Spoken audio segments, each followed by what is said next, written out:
Greetings to everyone. Today we gather to enrich wisdom within the mind, within the formless, clear, and pure essence of life that each of us carries. May this help us awaken to the truth of our own nature, to truly know ourselves.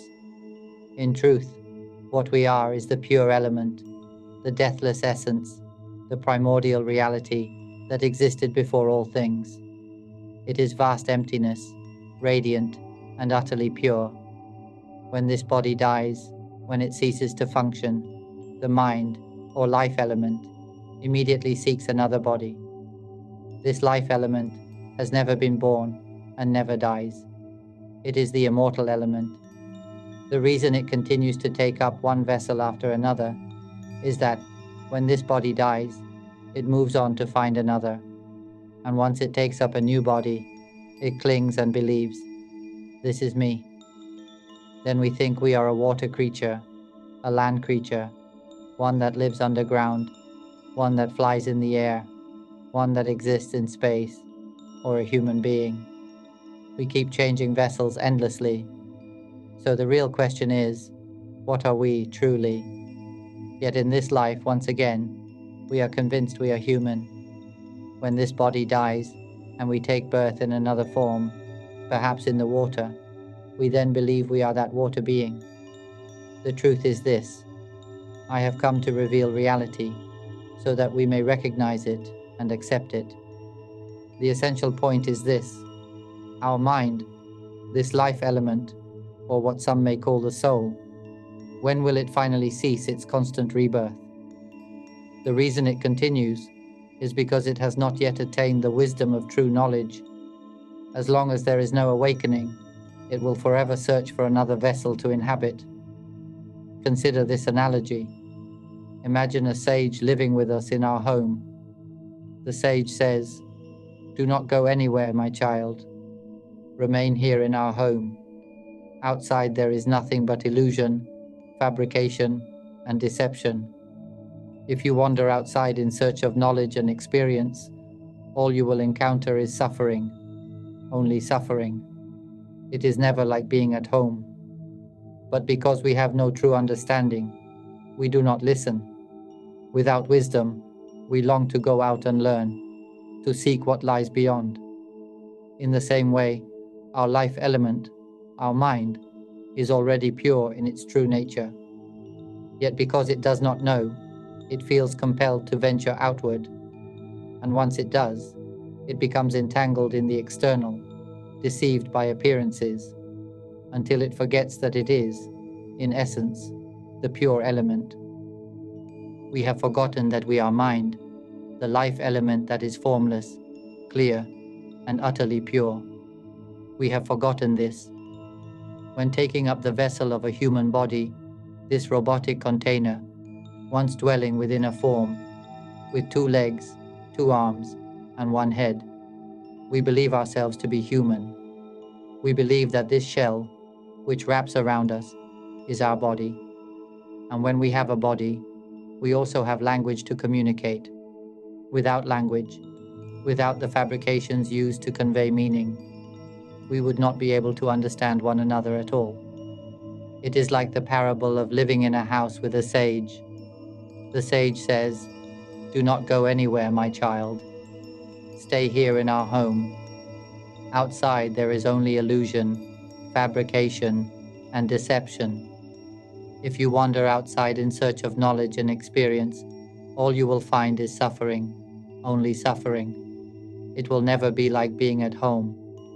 But because we do not yet know, we do not listen. Without wisdom, we want to go out and explore. Just so with our life element, our mind. In its true nature, it is already pure. But through not knowing, it feels compelled to learn.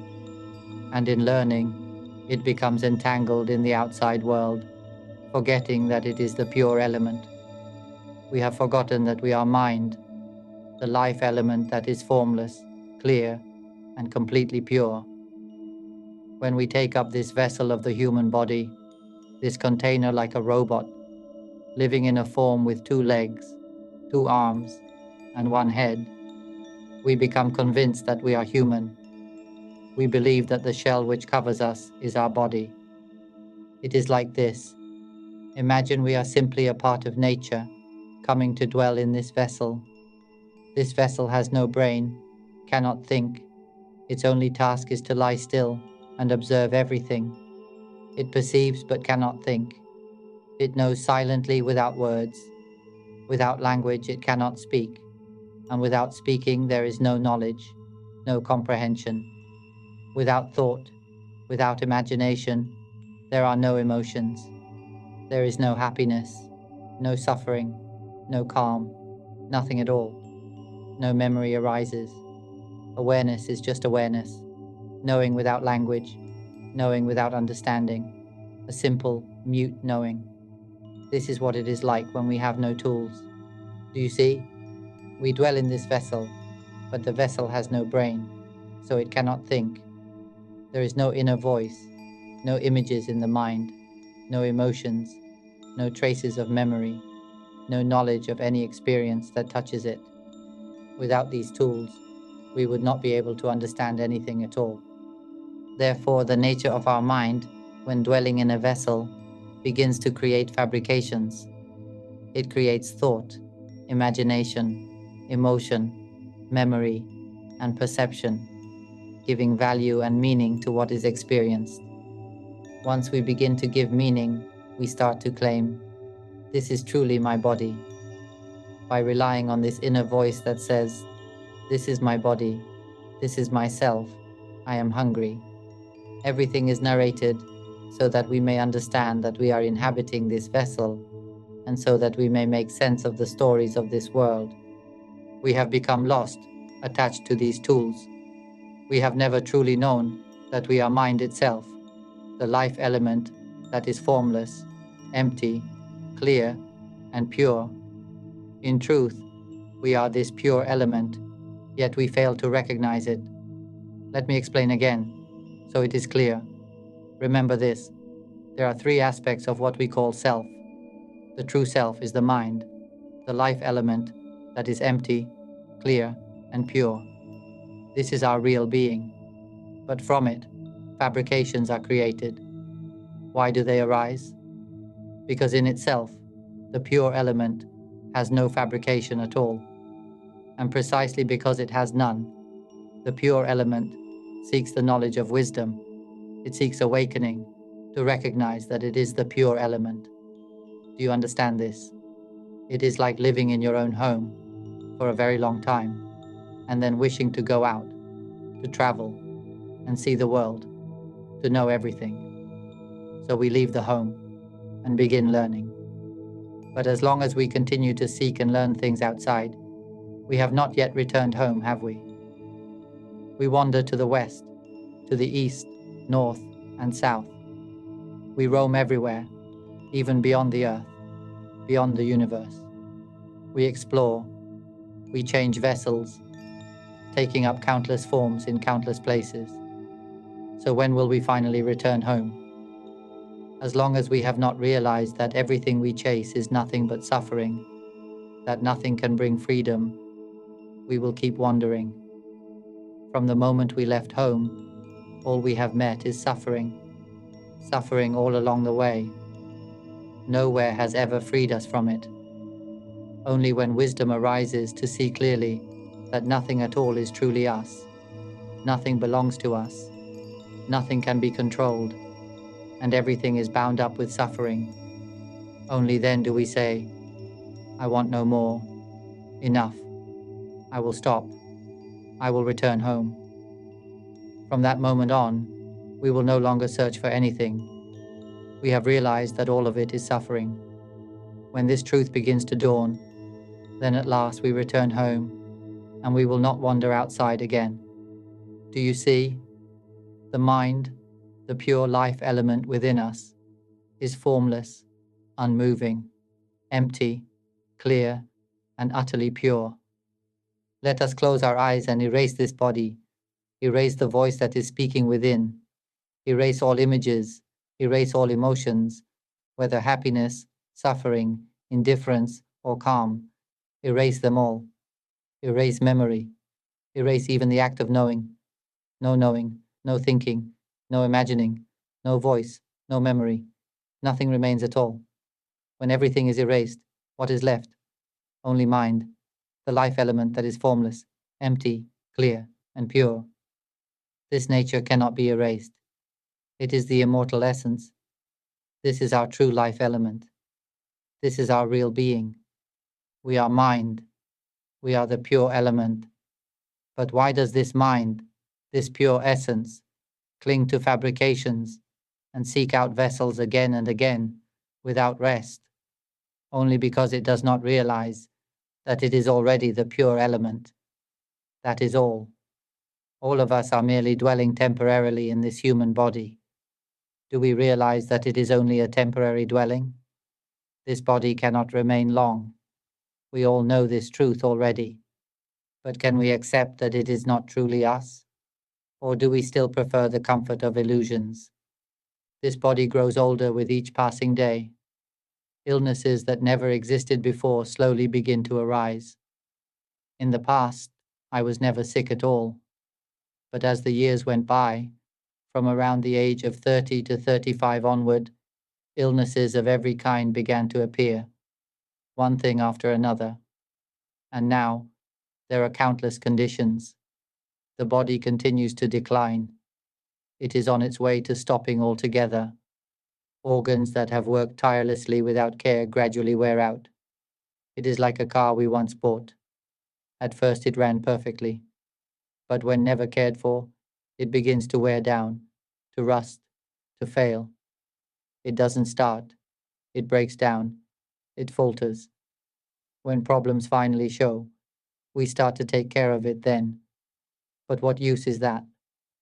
In the end, the car is beyond repair and no longer works, and we are forced to change to another car.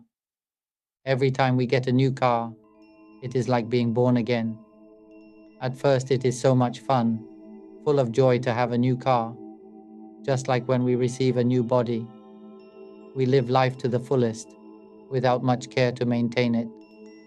Then gradually it wears down, just like a car that begins to decay. In the end, it breaks beyond use, and we must go find another car again. The real question is, when will we stop searching for another car? Imagine that having a body is like having a car. When one car breaks down and cannot be used, we go and find another, again and again.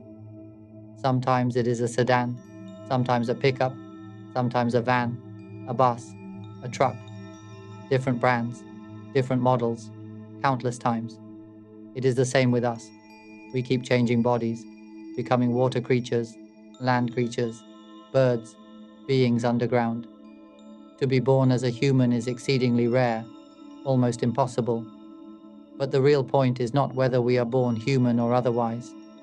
The real point is, when will we stop being born? When will we cease taking up vessel after vessel? As long as we keep looking for a new car, we remain on the road, always traveling. Each time we get a new car, we step into it and become entangled with it, changing tires, going to the garage, polishing, cleaning, driving here and there, never resting. We never stay home. As soon as we step into the car, all we do is journey. We believe that cars can always be replaced, as though given to us for free. Just like the body we receive, we use it fully, without care. But when it begins to fail, we suffer. A scratch brings suffering, an old car brings suffering, dirt brings suffering, flat tires, weak batteries, engine trouble, all bring suffering. We are constantly troubled by this car, and when it finally breaks, again we suffer, having to find another. At first, a new car brings joy, but as it ages, suffering comes again. Day after day, we have been entangled with countless cars, from waking to sleeping, from birth to death. In the same way, we have changed bodies countless times.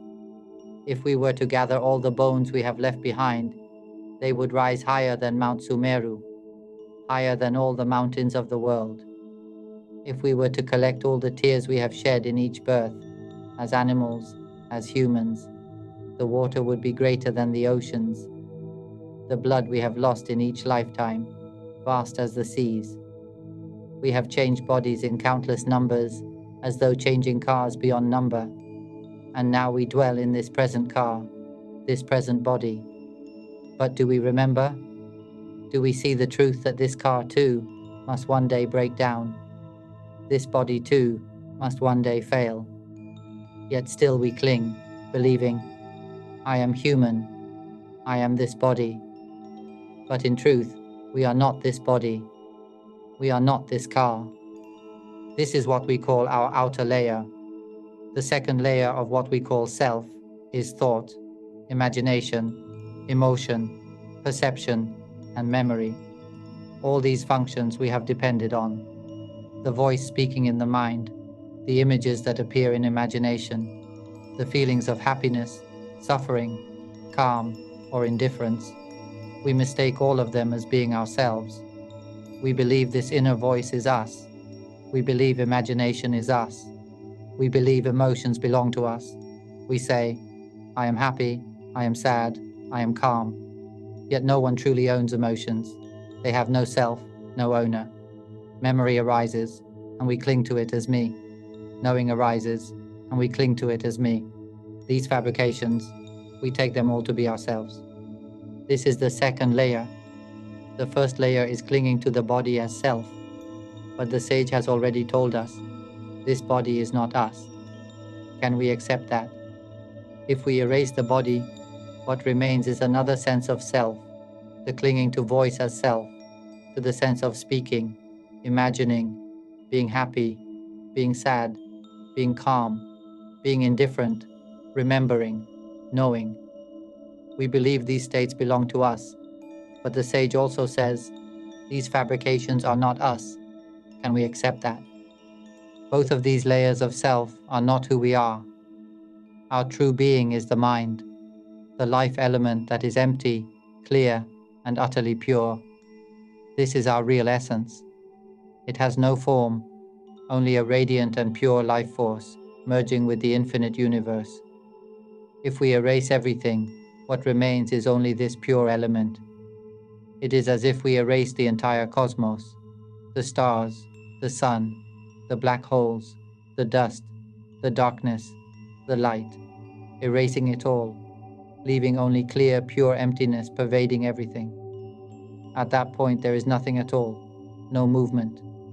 The mind is just like this. We are the clear, pure element that never moves, that has no coming and going, no birth and no death, no decay, no end. It is the immortal element, ever present. It is the origin of all things. We are that original element, beyond dimensions. The body exists only in 3 dimensions: thoughts, imagination, emotions, perception. These belong to subtler dimensions, the dimension of time, of space, of mental fabrication. These are dimensions of construction alone. Whether called the 4th, 5th, 6th, 7th, 8th, or 9th dimension, it does not matter. All of them are created out of mind, out of the pure, clear element of life within us. We are the original element, the 0 dimension, the 0 essence that has no time and no distance, merging with all things. We are that very essence. The reason I can speak of this is because I have turned back against the current, awakened within, and realized the truth. On the day of awakening within, it became clear that the voice speaking in the mind is the very thing creating all stories. We rely on this voice, and it tells every story, that we are human, that we live in this world, that we are thinking, imagining, feeling emotions, perceiving, remembering. This voice narrates it all.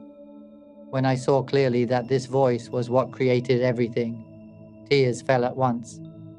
The heart burst open, as if with an explosion. The belief that I was human was completely destroyed.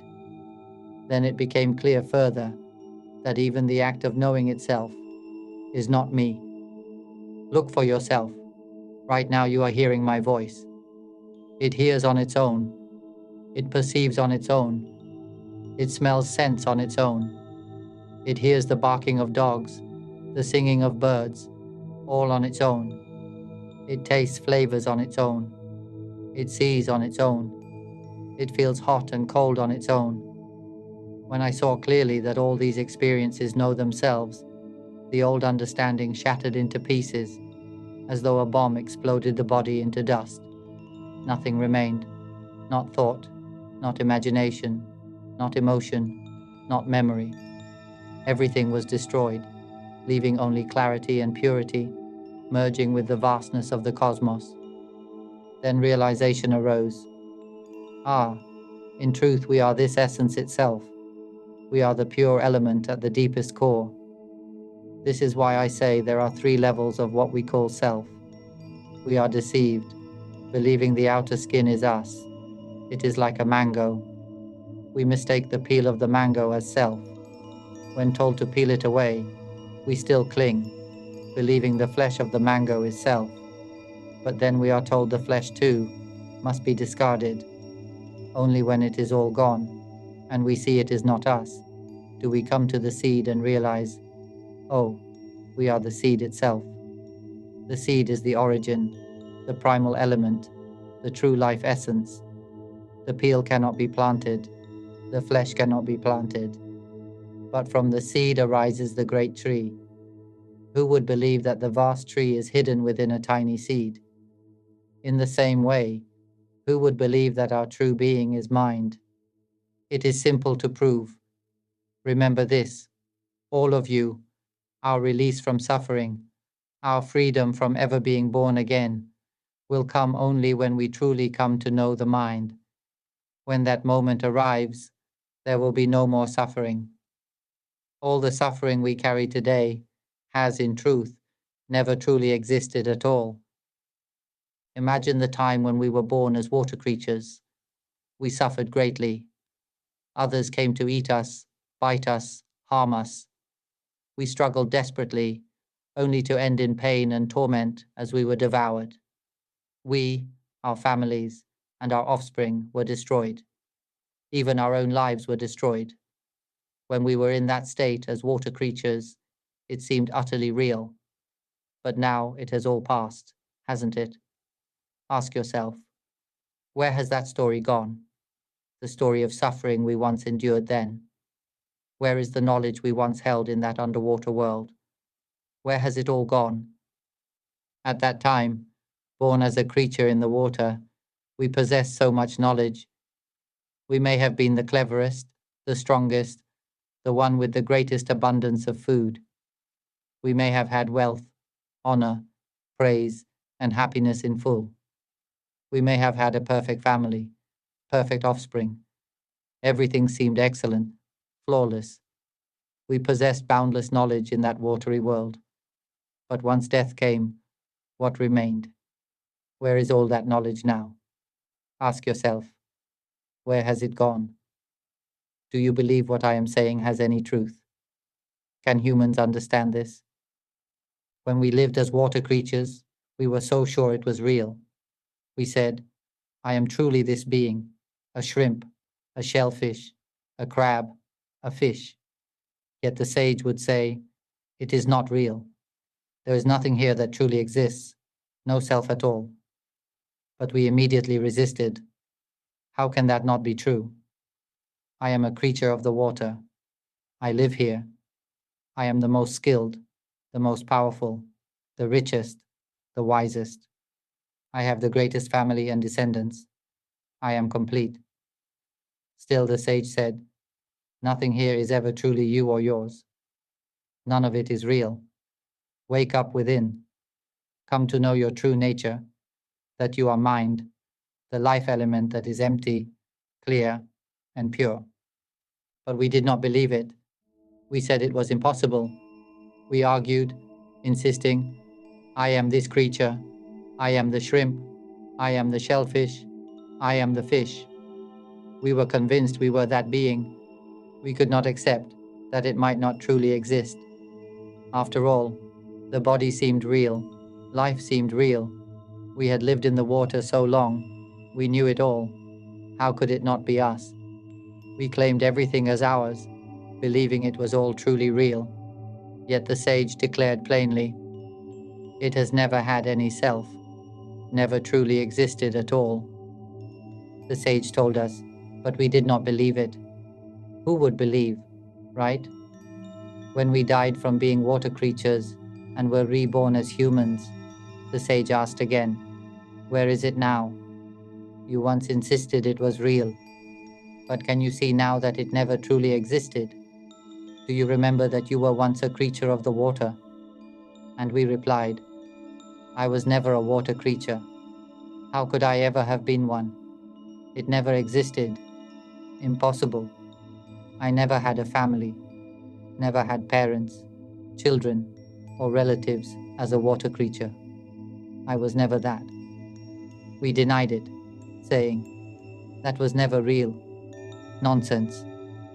Then the sage asked again, do you not remember? On the day you lived as a water creature, I already told you that none of it was truly real. I warned you not to cling to anything, but you argued with me all the time, insisting it was real. You said, I am this creature. I am the greatest. I am the most knowledgeable. I have food, family, everything complete. And you drove me away, saying I was mad. Yet you still clung to the belief that the underwater world was real, that yourself was real, even though the sage had made it clear. It never had any true existence. Now you have been born as a human, and the sage again asks, do you remember what I once told you, that your existence as a water creature never truly existed? But again you insist, I was never a water creature. How could that be? I never had parents or children as water beings. It never existed. Do you see this yet? Do you understand? I want to tell you this. Right now, all of you believe that you are human, don't you? But I want to say that the entire story you understand about being human has never truly existed. Even the voice speaking at this moment, there is no speaker, no listener. None of it has any real self. Will you be able to accept this? All the knowledge we have studied in this world, even if we were to earn millions of doctoral degrees, will be of no use at all on the day the body breaks apart and dies. We insist that we truly have parents, children, relatives, homes, cars, happiness, wealth, that all these belong to us. Yet I say to you, none of these things have ever truly existed, and once again, you will argue against me. But when this body dies, our true being is the immortal mind element. It has never been born, never died, never bound to anything. The mind, the life element within us, is clear and pure. It is the original source of all things. Do you see this? If you do not yet understand, I will explain it again. In the beginning, we were emptiness itself, before the first star appeared in the universe. In fact, even the word universe cannot be used, because there was nothing at all.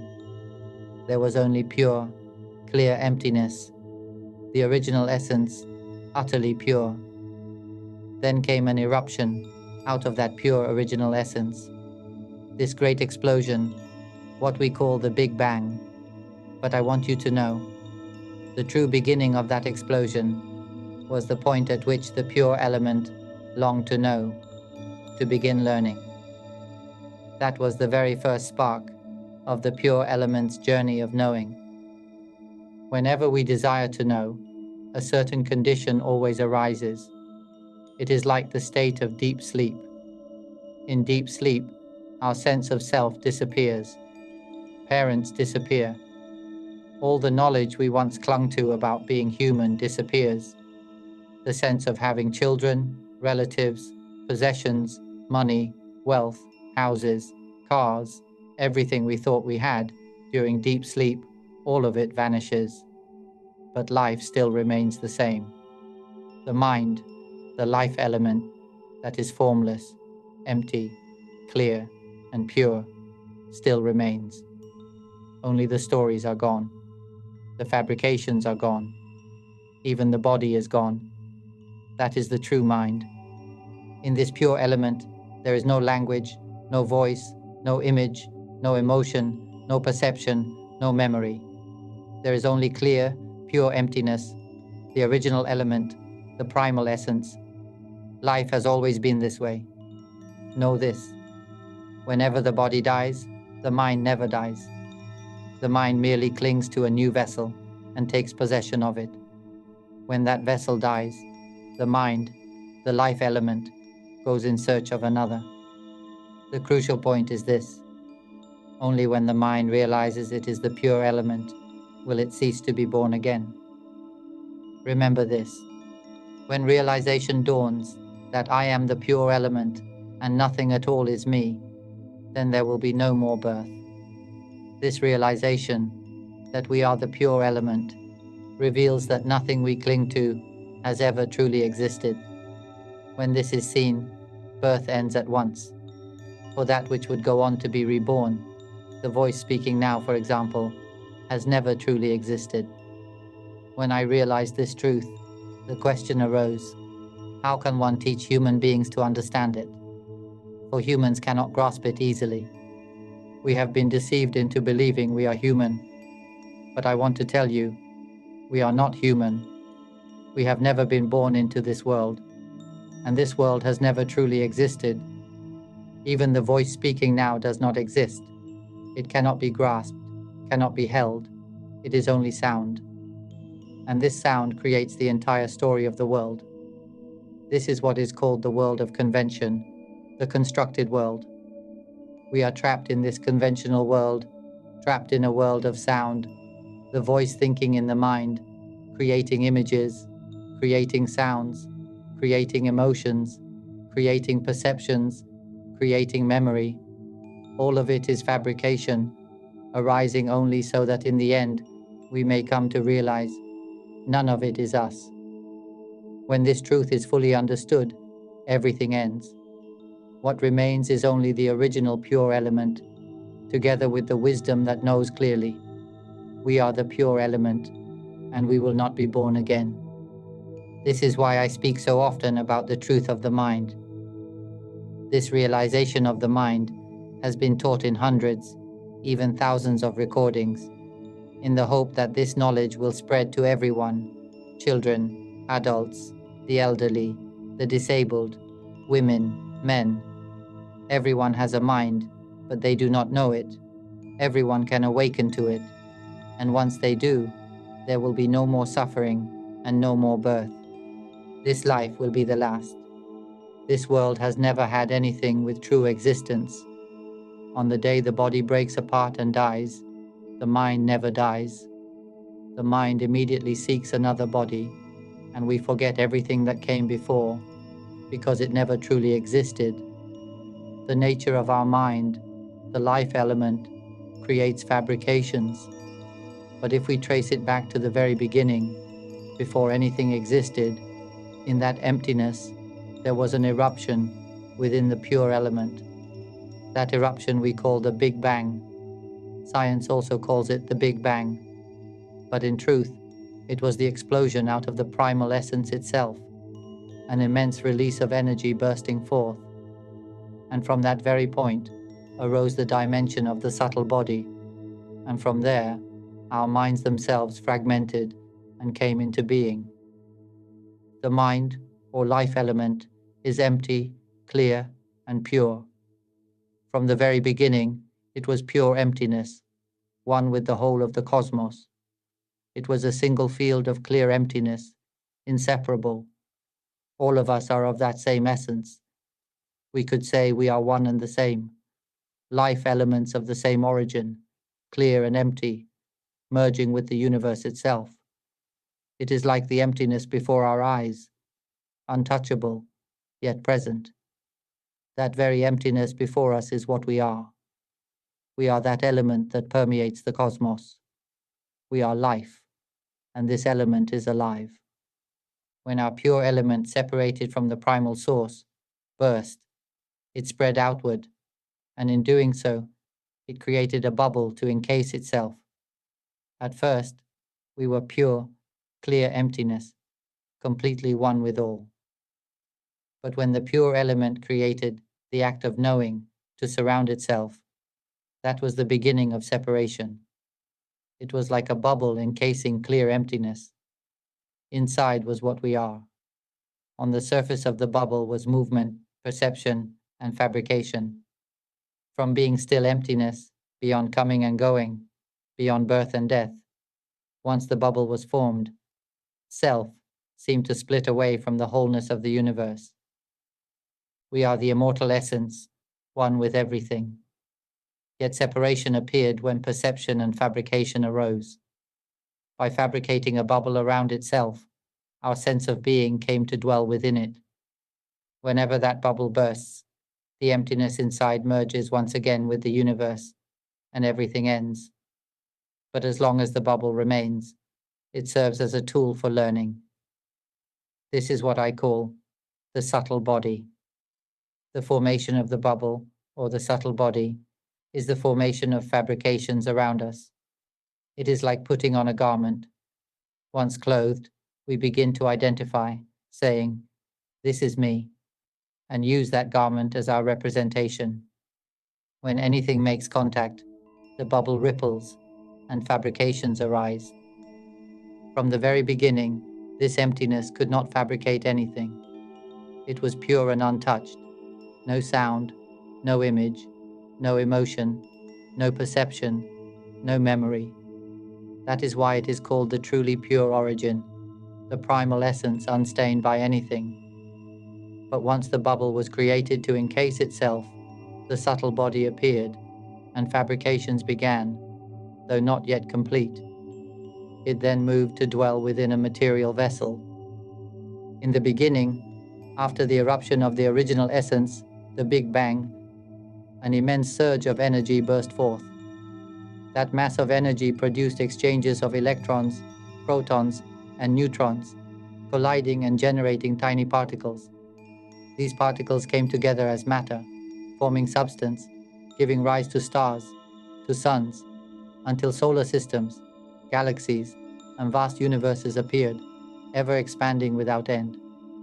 We, the life element, empty, clear, pure, moved at once to inhabit the vessels within those stars. When a star began to cool and stabilize, our mind, our life element, entered into the material elements of that star. When the temperature and conditions became suitable, the matter of that world began to transform, because the life element came to dwell there. It began as the first forms of living beings, single-celled organisms, then 2 cells, 3 cells, 4 cells. We attached ourselves to these tiny bits of matter. Innumerable minds that once rested in the womb of the original cosmos spread out to inhabit matter, giving rise to living beings, an infinity of them, vast beyond measure. Small, simple creatures consumed each other. There was anger, hatred, resentment, and vengeance from the very start. Life became entangled, bound together. When one body was eaten, the mind moved to another. When another consumed us, we grew angry. When we consumed them, they grew angry. Back and forth, tied and tangled, evolution unfolded from the first star until now. We describe this as time, because time itself began the moment we entered into vessels. Time was born right there, with the movement of the bubble. But whenever we step outside the world of fabrication, in that instant, burst, we return to the pure element, where there is no time. In the pure essence, there is no time at all. Why can I speak this way? Because it has always been so. I have no doubt. Through the knowledge of awakening to the mind, suffering is gone. Before, I believed I was human. Today, there is no feeling left of being human. There is only the activity of phenomena, functioning as they always have, the same as before I understood. before awakening to this truth. It was always like this, and it remains like this.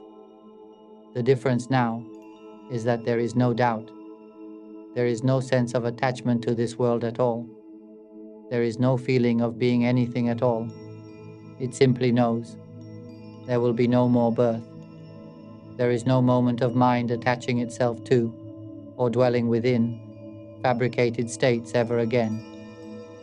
It is as if the bubble has already burst, and we have become one with the universe again. Nothing remains to be clung to as ours. This is our true being, the clear, pure emptiness, the life element that is formless, clean, and unconditioned. It is utterly silent. This is what we are, the true life element. The second layer is the layer of fabrication, the bubble that encases us and gives rise to all appearances, perception, thought, imagination, emotion, and memory. These 5 characteristics are the ripples of the bubble. We use this bubble to fabricate and to learn. This is the second layer of self. The third layer is the body, the outer shell. From the bubble, we move into the body. When the body dies, we move to another vessel, attach to it, and claim it as our body. We believe we are a person, with family, with parents, with children, with friends and relatives.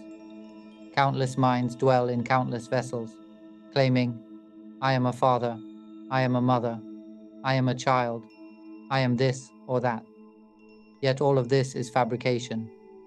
In truth, each of us is only a stream of consciousness coming together, playing roles on the stage of convention, like wearing masks in a performance. We play our roles, yes, but the key is, do not cling. While we still have a body, we fulfill our duties and play our part in this world, but without attachment. When joy arises, simply know it as joy, but do not cling. When sorrow or dissatisfaction arises, know it as well, but do not cling. There is no need to force control, just understand it. Listen to the teachings often. See clearly that in reality, there is no self at all. When there is no self, things can be however they are. There is nothing to hold on to. With this understanding, we see that this world is not ours, this body is not ours. Then life is lived lightly, with ease. If one day this body ceases to function and dies, there is no suffering, because there is no clinging. Even now there is no suffering, because it is clear this body is not us. Whenever death comes, it is fine. When sickness or pain arises, it is simply known. If it heals, fine. If it does not, fine. Everything continues as before, but the heart does not suffer, because it no longer clings. The processes still operate as they always have, but without attachment. This is the true understanding, that there is no clinging anymore. It is as if the bubble has already burst, and we have become one with the universe again. Nothing remains to be clung to as ours. This is our true being, the clear, pure emptiness, the life element that is formless, clean, and unconditioned. It is utterly silent. This is what we are, the true life element. The second layer is the layer of fabrication, the bubble that encases us and gives rise to all appearances, perception, thought, imagination, emotion, and memory. These 5 characteristics are the ripples of the bubble. We use this bubble to fabricate and to learn. This is the second layer of self. The third layer is the body, the outer shell. From the bubble, we move into the body. When the body dies, we move to another vessel, attach to it, and claim it as our body. We believe we are a person, with family, with parents, with children, with friends and relatives. Countless minds dwell in countless vessels, claiming, I am a father, I am a mother, I am a child, I am this or that. Yet all of this is fabrication. In truth, each of us is only a stream of consciousness coming together, playing roles on the stage of convention, like wearing masks in a performance. We play our roles, yes, but the key is, do not cling. While we still have a body, we fulfill our duties and play our part in this world, but without attachment. When joy arises, simply know it as joy, but do not cling. When sorrow or dissatisfaction arises, know it as well, but do not cling. There is no need to force control, just understand it. Listen to the teachings often. See clearly that in reality, there is no self at all. When there is no self, things can be however they are. There is nothing to hold on to. With this understanding, we see that this world is not ours. This body is not ours. Then life is lived lightly, with ease. If one day this body ceases to function and dies, there is no suffering, because there is no clinging. Even now there is no suffering, because it is clear this body is not us. Whenever death comes, it is fine. When sickness or pain arises, it is simply known. If it heals, fine. If it does not, fine. Everything continues as before, but the heart does not suffer, because it no longer clings.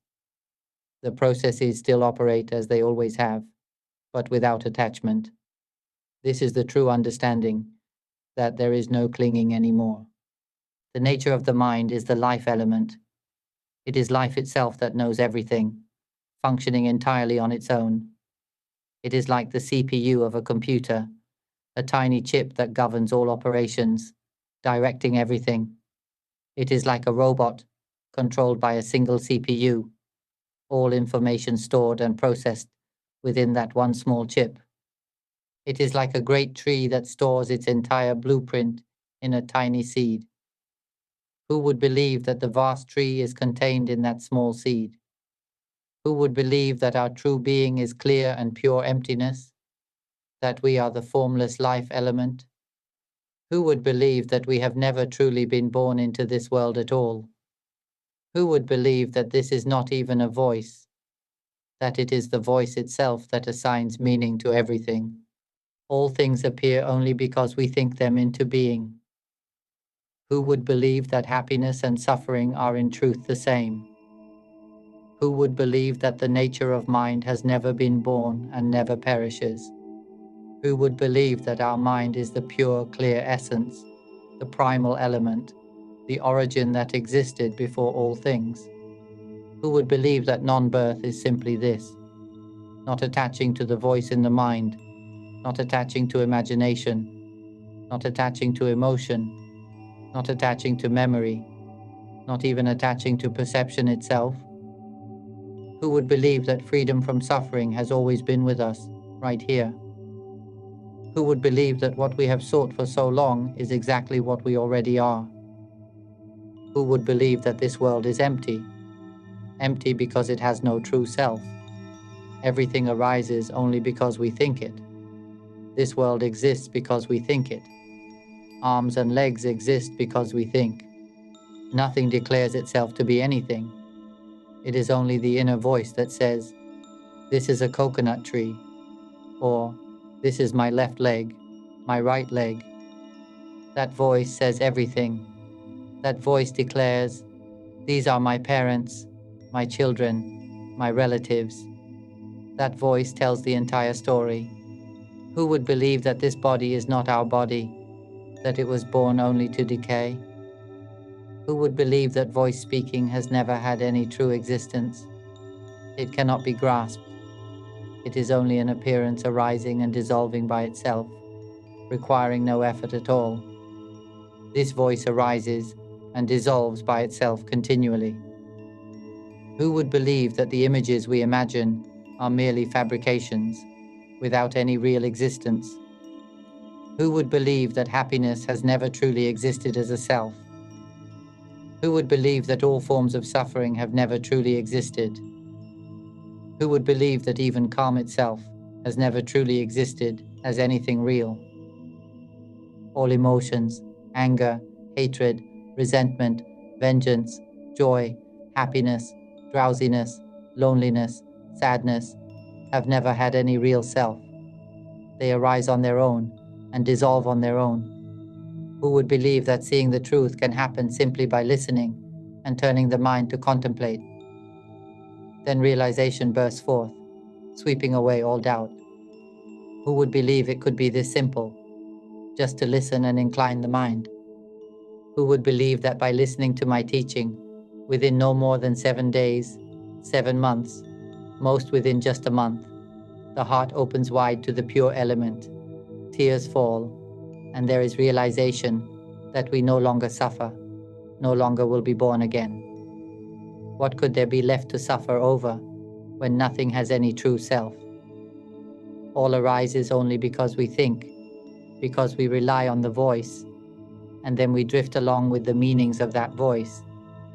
Consider this. Where on this earth is it written that today is Monday? Where is Monday? Look closely.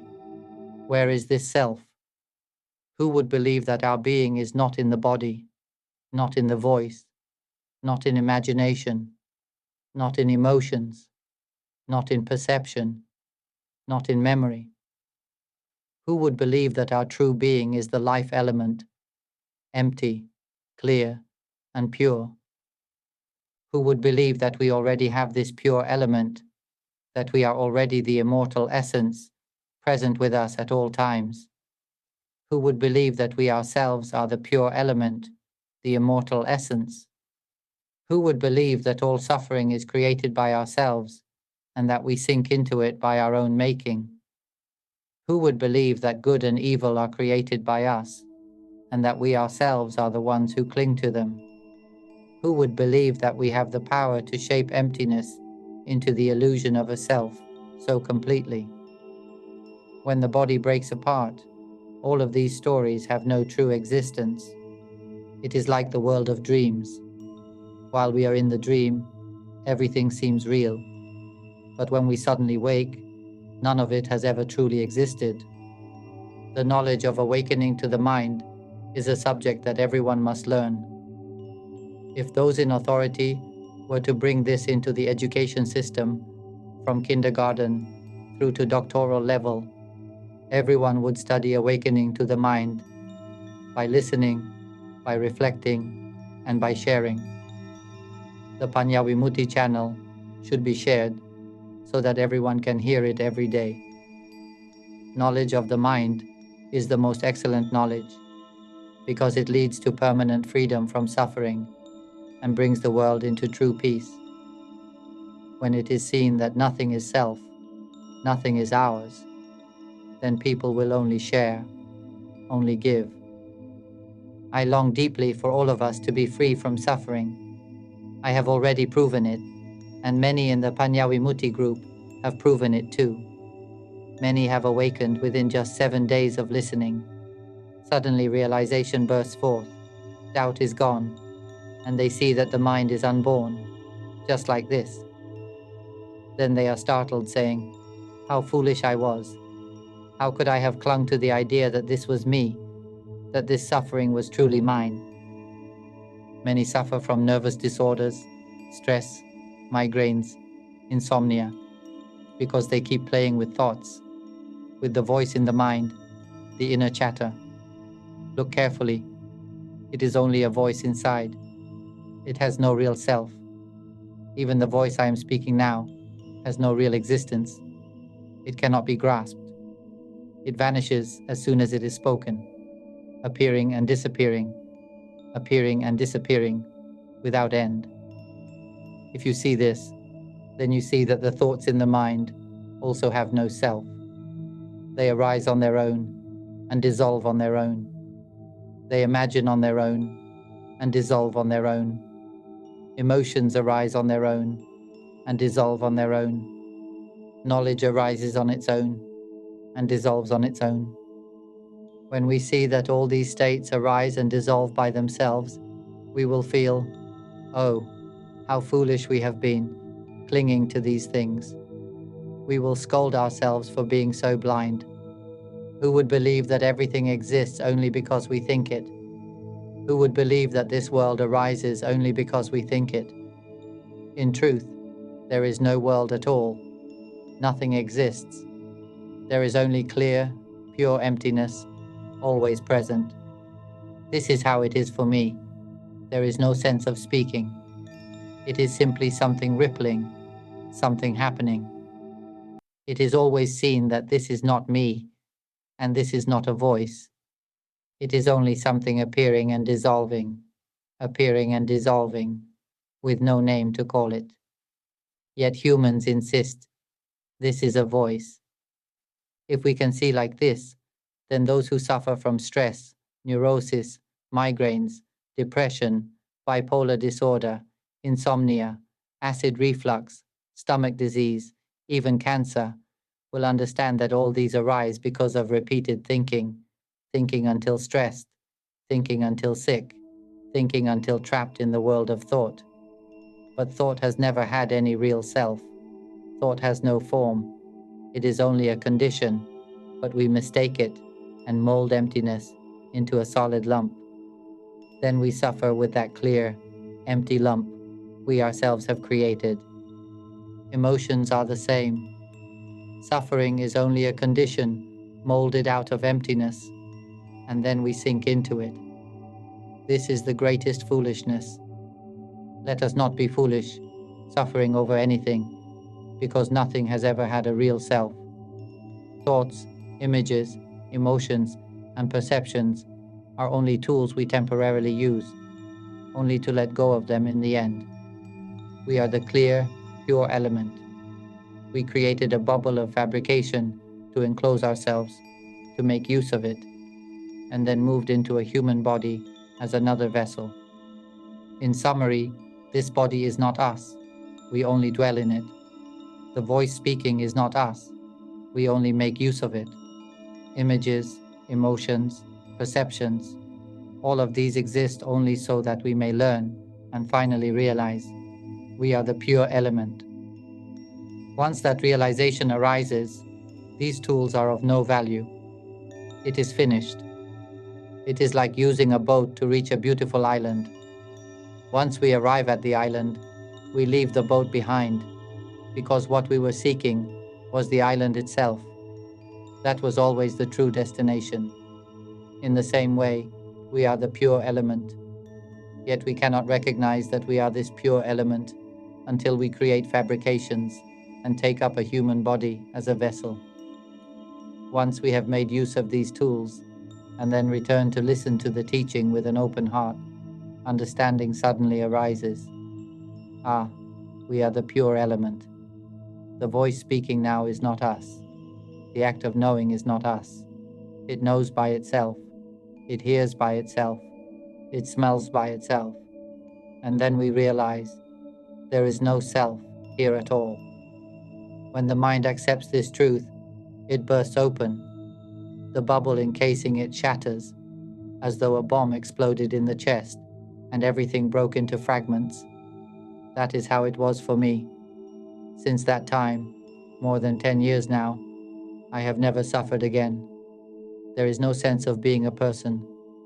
Today, it is simply something I cannot name, just a ripple moving, used only to communicate with human beings, to say, do not suffer over anything, do not cling to anything. None of it is ours, none of it belongs to anyone. Everything is merely emptiness we have molded into the illusion of a self. We give shape to what has no self at all. Do you understand this? Truly understand it. I have spoken it clearly to you now. Therefore, share my recording so that everyone may listen. The knowledge of awakening to the mind must be brought into education, from kindergarten through to doctoral level. Everyone must learn this subject by listening to my recordings every day. Then they will discuss together, teach one another, but always about the mind. The whole world will speak only of the mind, teach only of the mind, seek understanding only of the mind.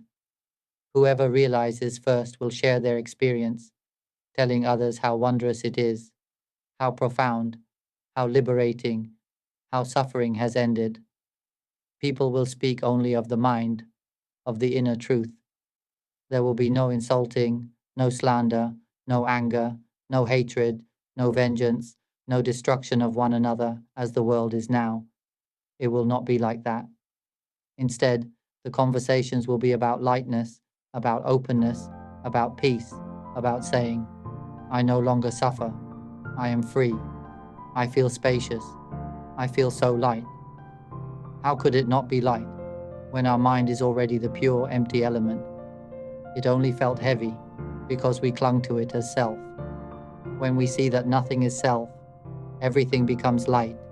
Everything opens. It is as though we have become the clear emptiness that pervades the whole universe. Light in that way. Listen until it becomes like this, and spread my recordings so that everyone may hear. This giving of knowledge is greater than any other form of giving. Nothing surpasses the gift of knowledge of the mind, for it frees us from suffering forever. This world will enter true peace. Everyone will live together in harmony and happiness. This is what we all long for, isn't it? If so, then make it happen. I will end here. May all of you who incline your minds to listen through the 𝙤𝙨-𝙨𝙯 channel awaken swiftly, immediately. May it be so for all. If you're interested in these teachings on awakening, mind observation, and transcending suffering through wisdom, we'd love to hear your thoughts. Share your insights in the comments, provide productive feedback, and if you find this content valuable, don't forget to like, share, and subscribe to the channel.